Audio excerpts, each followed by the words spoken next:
नमस्कार। Progress post में आपका स्वागत है। मैं देव कुमार।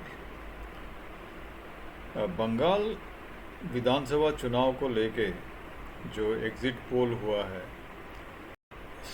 उसकी जो प्रेडिक्शंस दे रहे हैं लोग एजेंसीज, उसमें कुछ बहुत ही अजीबो गरीब फिगर्स लेके सामने आ रहे हैं जितने भी एजेंसीज है। इसमें ये हो सकता है कि दूध का जला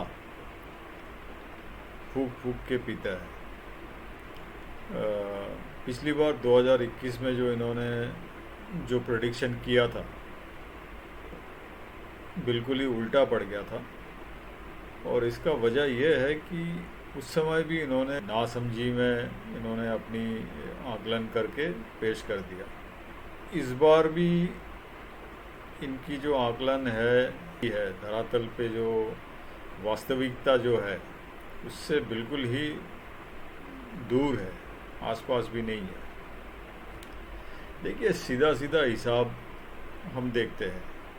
इस बार इलेक्शन कमीशन ने ये टीएमसी के जो ये छिचोरे और जो चोर जो है, ये मतलब गिरे हुए जो इनकी जो हरकत है ना, इसकी नस पकड़ ली है इलेक्शन कमीशन ने। किसके ज़रिए? एसआईआर के ज़रिए। एसआईआर सबसे ज़्यादा घातक साबित हुआ, सबसे बड़ा फैक्टर बन के निकल के आया। ये जो सब लोगों को समझ में नहीं आ रहा है ना कि एसआईआर तो हर जगह हो रहा है, बंगाल में क्यों इतना समस्या हो रहा है?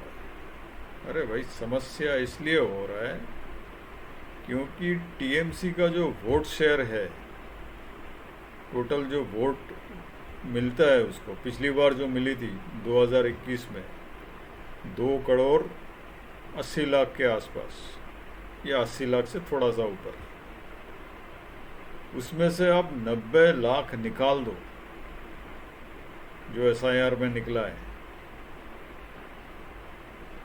वो सारे जो है ना, उसको वो लोग वहाँ पे बंगाल में उसको छप्पा वोटिंग बोलते हैं।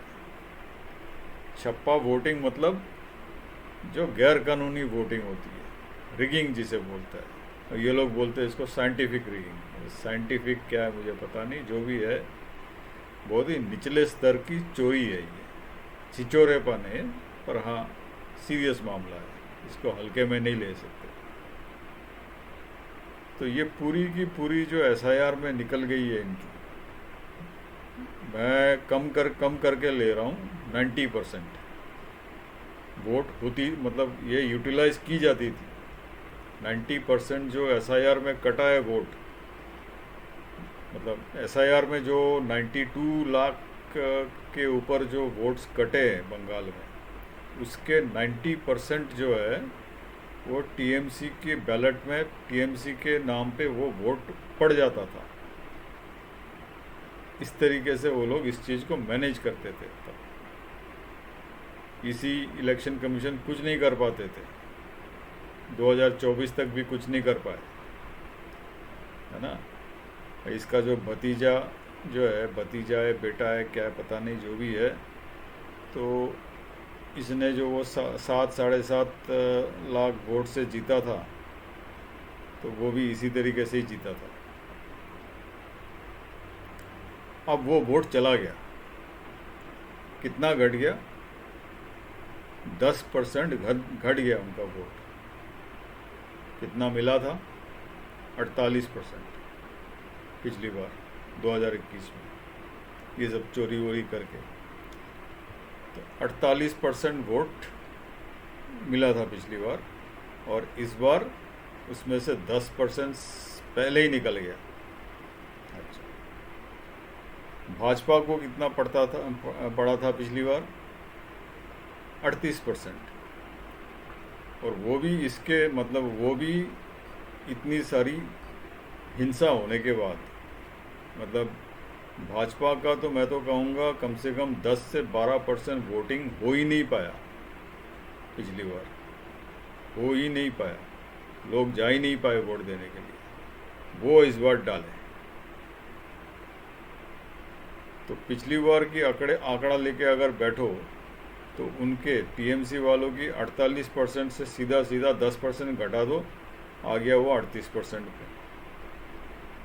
और भाजपा के 38% पे सीधा सीधा 10% जोड़ दो तो आ गया वो 48% पे। वैसे होने वाला उससे ज़्यादा मैं बता रहा हूँ आपको, उससे ज़्यादा ही होने वाला है। इस बार हिंदू वोट की जो कंसोलिडेशन हुई है ना, वो भयंकर हुआ है। मैंने एक पिछली वीडियो में मैंने 70% की जिक्र किया था। मुझे लगता है 70% से भी अधिक हिंदू वोट भाजपा को आ गया है।